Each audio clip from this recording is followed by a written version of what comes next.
A little boy is playing with building blocks on the floor.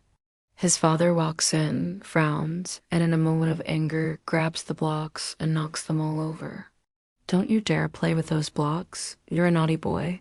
I'm gonna take them away." The boy looks frightened and pulls back, covering his face with his hands. The next scene is at school. The boy is now a little older and holding a toy. Another child runs by, snatches it away, and laughs. The boy's eyes well up with tears. He looks down at his feet. Now a man, he sits at a cafe with his partner. She smiles at him, reaches across the table to touch his hand, but he quickly pulls his hand back. He narrows his eyes at her with suspicion. She looks hurt and confused. He continues to stare at her with guarded mistrust.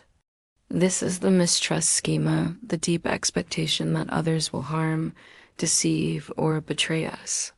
It begins in childhood trauma and continues into adult relationships until awareness and healing bring safety and trust. As a kid, this might look like a parent who is supposed to be nurturing but instead is harsh, indifferent, or abusive.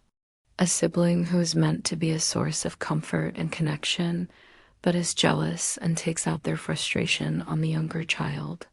Or a teacher who is supposed to guide and protect but instead humiliates and threatens. When this happens, the child develops a mistrust schema. Mistrust becomes their working model for relationships. They expect others to hurt them, so they build a wall around their heart to keep people from getting too close. But here's the thing. Healing is possible. As this person grows older, they may find it difficult to feel comfortable with others. But it's not impossible to create meaningful connections. With enough courage and self-awareness, they can learn to recognize the negative thought patterns and beliefs that are holding them back.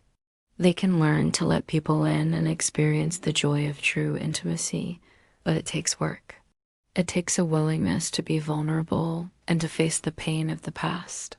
It also takes finding the right people to share that journey with.